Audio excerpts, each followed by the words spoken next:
귀한 찬양 너무 감사합니다. 제가 찬양을 들으면서 이 아름다운 찬양을 제가 저의 목소리로 더럽힐 수 있을까 그런 생각을 좀 했습니다. 말이 필요할까? 이 찬양이 저의 설교의 오늘 그 본문이라는 생각이 딱 들고요. 설교 안 해도 되겠죠? 네, 오늘 우리가 함께 살펴보고 싶은 하나님 말씀은 이사야 말씀입니다. 우리가 한번 여러분 서로 인사를 좀 했으면 좋을 것 같아요. 11개월 동안 우리 좌우편에 있는 분들 좀 진하게 손을 잡아 보시면서 잘 참아 주셔서 감사합니다. 잘 참아 주셔서 감사합니다. 함께 해 주셔서 너무 감사합니다. 예. 서로 한번 꽉 잡으시고 이렇게 인사를 해 주시면 참 좋을 것 같았어요.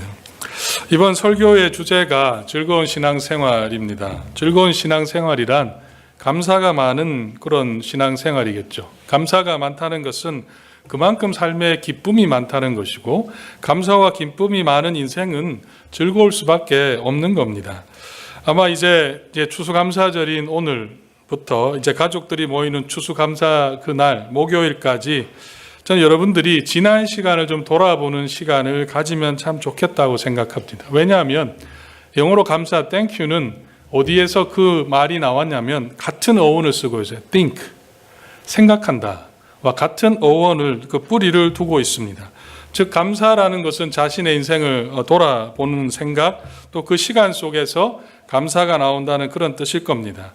특별히 성도는 그냥 과거의 은혜만을 감사할 것이 아니라 그 추억 속에 들어갈 것이 아니라 하나님과 함께 생각해야 합니다.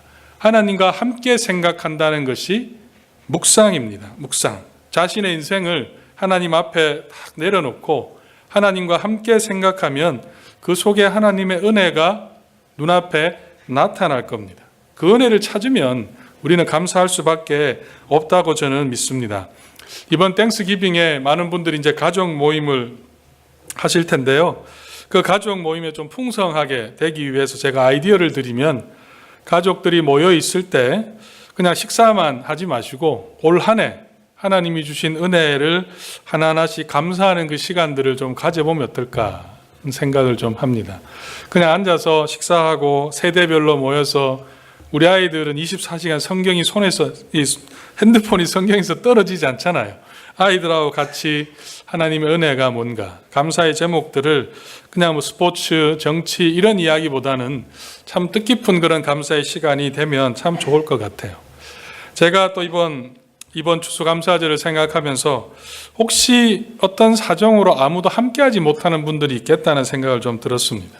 저희 가정도 저희밖에 없거든요. 그래서 제가 조심스럽지만 여러분들 중에 혹시 이번 추수감사절에는 함께할 사람이 없으면 저희 집으로 제발 와주십시오. 저희 집에 꼭 오셔서 같이 추수감사절을 저는 보냈으면 참 좋겠습니다. 물론 제가 집사람에게 결제를 받고 하는 이야기는 아니지만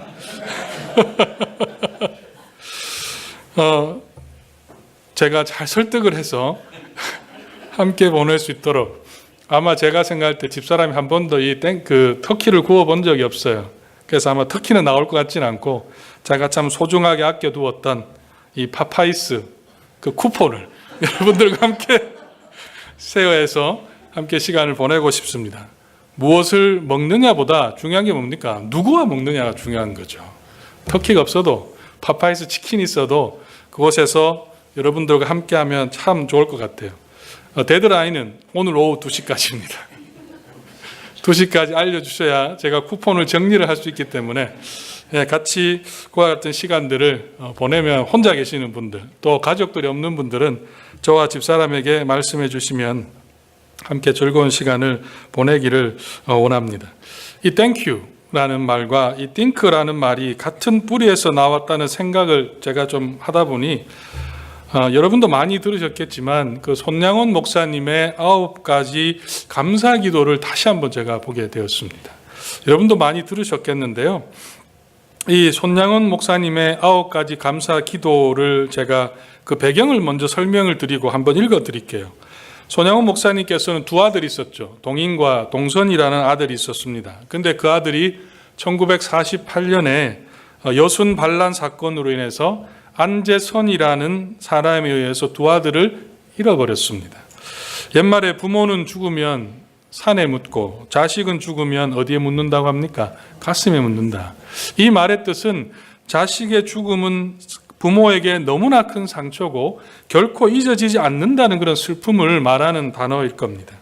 그런 가슴 아픈 시간 속에 이 손양원 목사님은 자신의 두 아들을 죽인 안재선이라는 사람을 양아들로 입양을 했습니다.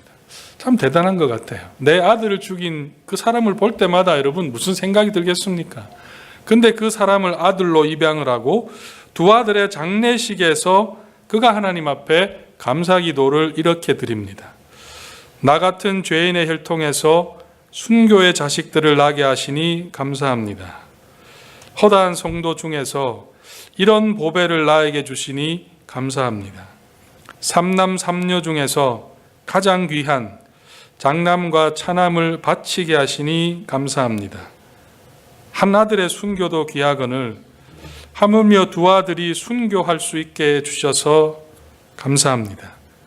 예수 믿는 사람은 병들어 죽어도 복인데 전도하다 총에 맞아 순교했으니 감사합니다. 아들들이 미국으로 유학 가려고 했는데 그보다 좋은 천국 갔으니 내 마음 안심되어 감사합니다. 내 아들을 죽인 원수를 회개시켜 아들을 삼는 사랑의 마음을 주시니 감사합니다. 내 아들을 순교의 열매로서 무수한 천국의 열매가 생길 것을 인하여 감사합니다. 역경 속에서도 하나님의 사랑을 깨닫게 하시고 이길 수 있는 믿음을 주시니 감사합니다. 사랑하는 성도 여러분, 어떻게 자식을 죽인 그 사람, 또 그 장례식에서 이와 같은 감사를 하나님 앞에 할 수 있었을까요? 우리도 가장 힘든 때에 이 손양원 목사님처럼 감사할 수 있겠습니까? 오늘 우리가 읽은 이 말씀은 이사야 12장 1절에서 6절에 나오는 하나님의 예언의 말씀입니다.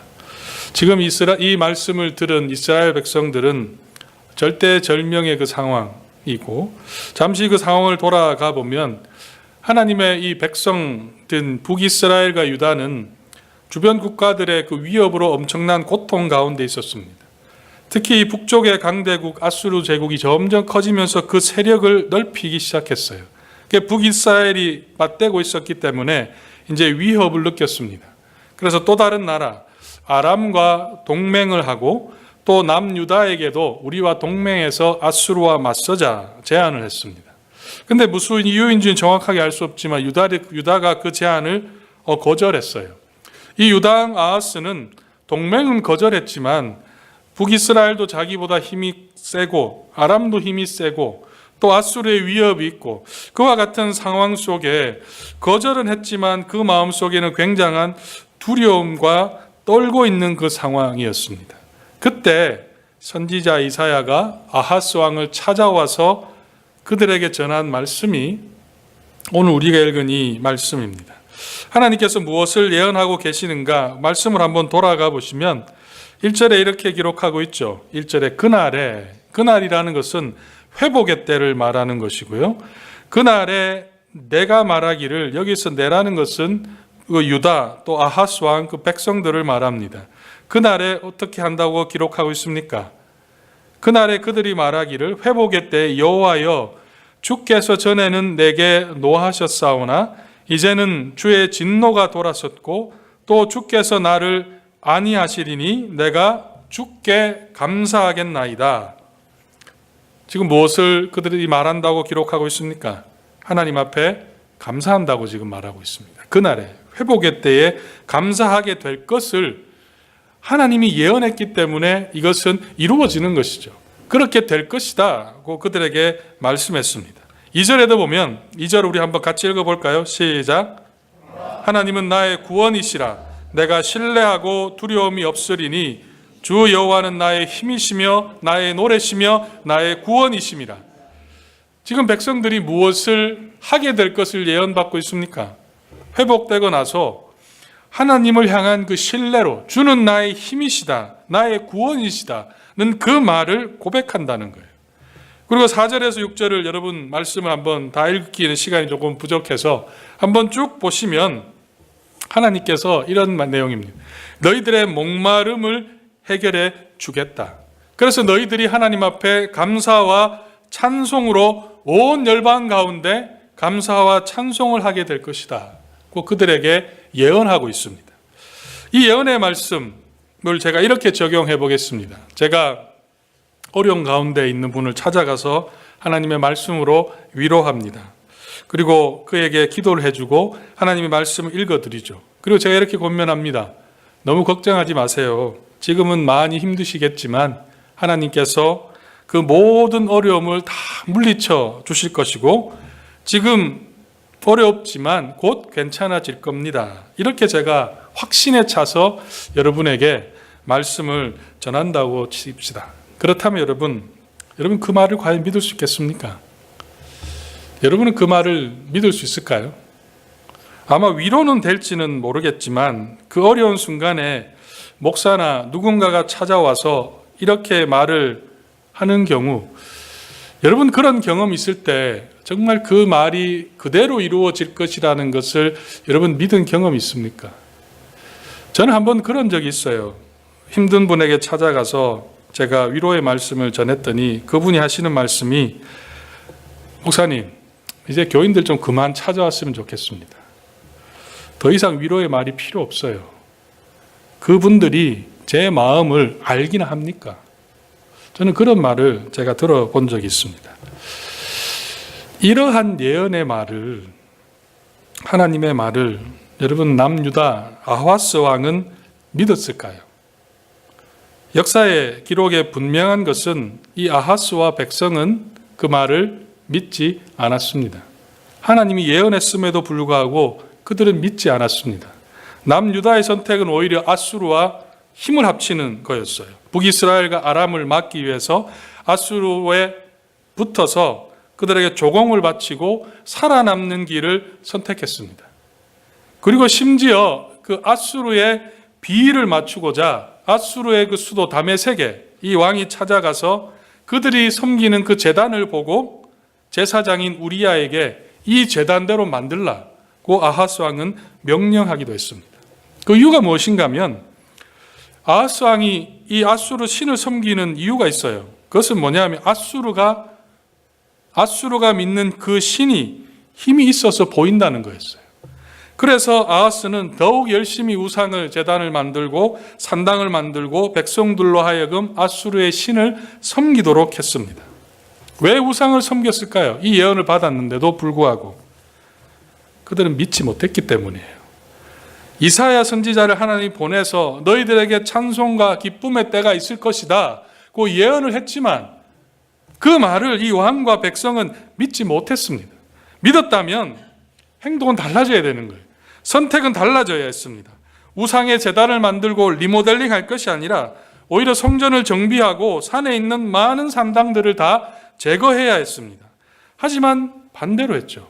결국은 어떻게 됐습니까? 그 나라가 여러분이 아시는 것처럼 그 나라는 망하고 말았습니다. 722년에 그 유다와 북이스라엘은 철저하게 바벨론에 의해 망하고 말았습니다. 역사에 만약은 없지만 만약에 그때 그들이 이 말씀을 믿었다면 하나님을 섬기는 쪽으로 그들이 돌이켰다면 나라의 운명은 바뀌지 않았겠습니까? 아마 13장 이하에 나오는 그 바벨론을 향한 이사야의 경고의 말씀도 어쩌면 필요 없을지도 모를 그런 말씀이 되었을지도 모르겠습니다. 사랑하는 성도 여러분, 저는 이 부분을 여러분과 함께 생각해 보고 싶습니다. 하나님의 인도하심을 믿는다면 수천 년에 하신 이 이사야의 이 예언의 말씀을 왜 오늘 우리가 읽도록 하셨을까요? 이 말씀이 왜 지금까지 사라지지 않고 우리 성경에 우리로 하여금 이 말씀을 남겨두신 그 이유가 무엇이겠습니까? 저는 이렇게 확신합니다. 이 예언의 말씀이 우리를 향한 하나님의 예언의 말씀입니다. 이 말씀이 수천 년이 지난 지금 이 말씀을 읽는 우리에게도 하나님이 주시는 그 약속은 바로 우리에게 무엇이 있다는 거예요.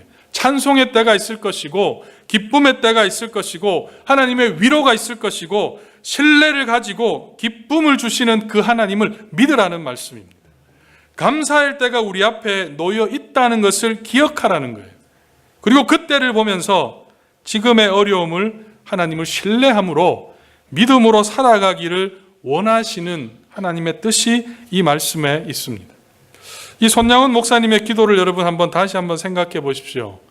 어떻게 자식들이 죽어가는데 내 자식 속에 순교의 제물이 나와서 감사합니다는 그 기도를 어떻게 할 수 있겠습니까? 내 자식이 지금 눈앞에서 죽었는데 어떻게 이 자식을 통해 이루실 하나님의 역사를 이 손양원 목사님은 감사할 수 있었겠습니까? 손양원 목사님은 현재를 보지 않았다는 거예요. 미래에 있을 하나님의 감사의 때, 그 기쁨의 때, 그 찬송의 때를 그는 보고 있었기 때문에, 하나님의 그 계획을 보고 있었기 때문에 손양원 목사님은 그 고통 속에서도 하나님 앞에 감사할 수 있었습니다. 지금 여러분의 삶 속에 감사보다는, 즐거움보다는 불평과 원망, 짜증과 화낼 것들만 눈에 들어온다면, 미래가 전혀 보이지 않는다면 사실은 외부의 환경의 문제가 아니라 우리 내면의 문제일 가능성이 훨씬 큽니다. 내면의 문제란 믿음의 문제를 말하는 겁니다. 내 안에 하나님을 향한 이 믿음, 내 앞에 하나님께서 두신 감사와 찬송의 때가 다가오고 있음을 보지 못하기 때문에 우리는 조그만 일에 어려움이 낙심하고 실망하는 겁니다. 사랑하는 성도 여러분, 현재의 삶 속에 감사하길 원하신다면 지금 여러분의 시선을 미래로 옮겨야 됩니다. 흘러가 버린 과거에 매여서 살아갈 것이 아니라 다가오는 미래를 놓치지 않아야 된다는 말씀이에요. 즐거운 인생을 우리가 이 땅을 살아가기 원하신다면 미래에 주실 이 소망을 바라보고 살아가야 합니다. 미래에 주어질 그 감사의 때를 아는 자는 현실의 문제에 낙심하지 않기 때문에 오히려 그 속에서 즐겁게 생활할 수 있습니다. 왜냐하면 나에게는 어떤 시간이 오고 있다는 겁니까? 감사의 때가 오고 있다는 거예요. 왜냐하면 하나님의 예언의 말씀이기 때문에 예언은 확실히 이루어집니다. 그것을 믿으십니까? 그렇다면 우리에게도 감사와 기쁨의 때는 선택의 문제가 아니라 지금 나에게 오고 있는 겁니다. 흘러간 시간, 과거의 시간에 매일 것이 아니라 과거의 시간으로 인해서 그 상처로 계속해서 세상을 볼 것이 아니라 이제는 미래에 나에게 다가오실 그 감사와 기쁨의 때를 바라보면서 나아가야 된다는 그 말씀입니다. 제가 읽었던 책 가운데 예수님을 경험하는 그 기적 인생이라는 책에 보면 이 추수감사절의 유래에 대해서 나와 있습니다. 여러분이 아시는 것처럼 1960년 메이플라워를 타고 어디로 왔습니까? 여러분이 잘 아는 포츠머스라는 곳에 가지 마세요. 배가 지금 없더라고요. 제가 가보니까 배는 없고 그쪽으로 이 청교도들이 왔습니다. 그래서 그 다음에 추수에 대해 감사하고 3일간의 축제를 연 것에서 추수감사절이 유래를 했다고 합니다. 그 추수감사절의 유래를 다룬 책에 보면 스ኳ토라는 청년이 나와요. 스ኳ토. 여러분 들어보셨나요? 스ኳ토라는 청년. 스ኳ토라는 청년이 미국 사람일까요? 어디 사람일까요? 스ኳ토. 인디안입니다. 인디안. 스ኳ토. 그 인디안의 이야기가 이 미국의 원주민이었는데 그 스토리가 이렇습니다. 그는 청교도들이 플리머스 항구에 도착하기 10년 전에 영국 무역상들에 의해서 그들이 미국의 땅에 왔을 때 인디안에 잡아다가 스페인에 노예로 팔았답니다. 그 중에 스ኳ토라는 청년이 있었는데요. 그는 스페인의 사제에게 팔려서 교회에서 일을 하게 되었는데 그 교회에 섬기다가 예수를 믿게 됐어요.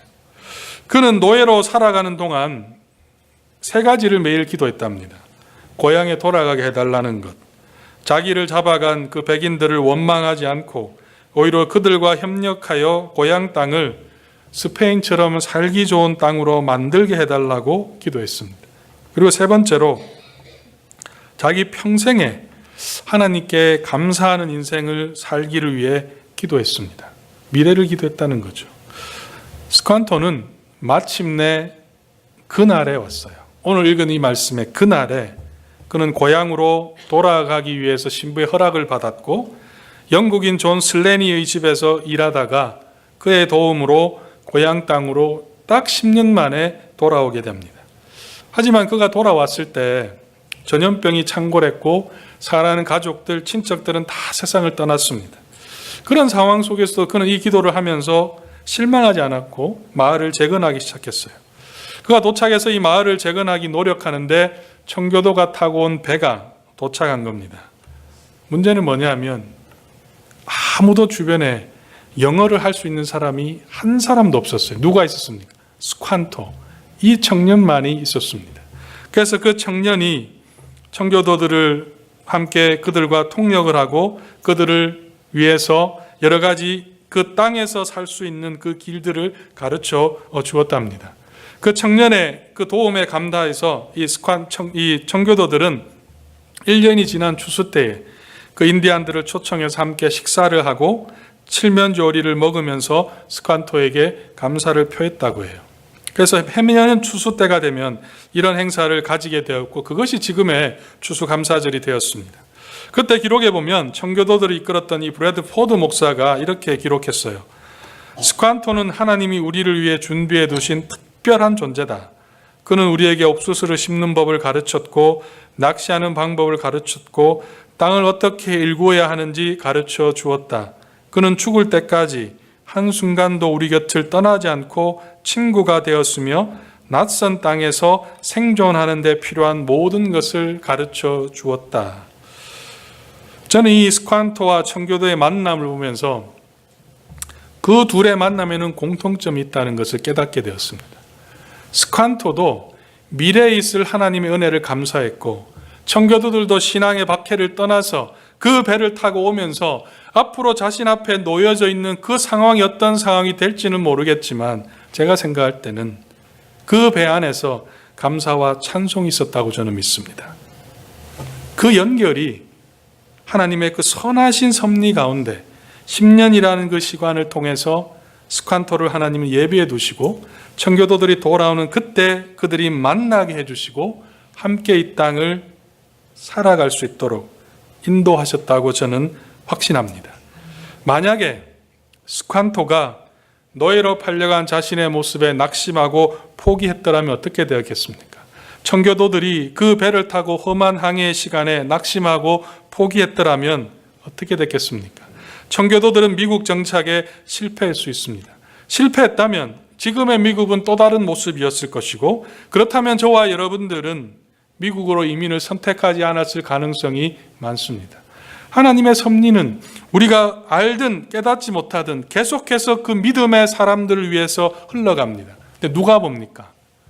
하나님 앞에 미래에 다가올 시간을 감사하는 자가 미래에 주어질 그 때를 그 날을 이 예언의 말씀을 붙드는 자가 그 때를 보게 된다는 역사의 교훈입니다. 그렇다면 그 하나님의 역사는 여러분에게는 예외일까요? 그 하나님의 역사는 나만 피해가는 역사겠습니까? 우리가 어떻게 그 때를 준비해야 될까요? 오늘 읽은 말씀의 3절 말씀입니다. 우리 한번 같이 읽어보겠습니다. 3절 시작. 그러므로 너희가 기쁨으로 구원의 운물들에게 물을 기르리로다. 아멘. 이 말씀도 이스라엘 백성을 향한 이사야의 예언의 말씀입니다. 사이는 앞부분은 백성들이 하나님의 은혜에 대해 감사와 찬송의 말 것을 예언했다면 이 구절은 그들이 기쁨의 운물을 파게 될 그 모습을 행동에 대한 예언입니다. 여러분 이 말씀을 자세히 보시면 운물이 파게 될 것이라는 그 말은 그들이 걸어가야 할 땅이 어떤 땅이라는 겁니까? 물이 없는 땅이라는 거예요. 척박한 사막과 같은 곳이라는 겁니다. 오직 생명을 살리는 곳은 사막에는 딱 하나죠. 오아시스, 그 운물밖에 없음을 가르쳐 주는 겁니다. 이것이 상징하는 것은 결국 인생이라는 것은 광야와 같다는 거예요. 인생이라는 것은 미래의 감사와 찬송의 때가 있지만 그 전까지는 광야와 같은 메마른 시간을 걸어가게 될 것을 지금 이사야는 그들에게 예언하고 있고 이 말씀을 읽는 우리에게도 가르쳐주고 있습니다. 그래서 우리의 인생은 미래의 감사와 찬송이 올 때까지는 계속해서 어려움의 연속, 이 광야 같은 메마른 길을 걸어가는 때가 사라질 수 없다는 거예요. 그런데 중요한 것은 무엇이겠습니까? 그때 살아날 수 있는 길은 무엇입니까? 바로 운물을 파야 되는 거예요. 이 운물이 누구겠습니까? 우리에게 운물은 예수 그리스도입니다. 생명수 되시는 그 예수 그리스도를 우리가 날마다 우리를 마실 때 목마른 자들아 다 내게로 오라. 내가 주는 물을 마시는 자는 다시는 목마르지 아니하리라. 우리의 운물 되시는 이 예수 그리스도를 우리가 날마다 마실 때 광야 같은 인생 속에서 우리는 기쁨의 때를 바라보는 그 믿음의 길을 계속해서 걸어갈 수가 있습니다. 지금 여러분들은 어디에서 운물을 파고 있습니까? 우리의 운물은 예수 그리스도입니다. 그 예수 그리스도의 운물을 파야 된다는 거예요. 사랑하는 성도 여러분, 지금 저와 여러분은 감사의 때로 향하고 있습니다. 우리가 가는 만큼 그때는 우리를 향하여 달려오고 있습니다. 그렇기 때문에 조금만 더 기다리십시오. 조금만 더 참읍시다. 조금만 더 앞으로 나아가야 합니다. 더 중요한 것은 우리 옆에 있는 그 우물을 그냥 스쳐 지나가지 마십시오. 그 예수 그리스도를 우리가 찾을 때 우리가 목마르지 않고 광야 같은 인생을 걸어갈 수가 있습니다. 사랑하는 성도 여러분, 여러분들이 찾고 있는, 여러분들이 파고 있는 그곳에는 샘물이 있습니까? 기도하겠습니다.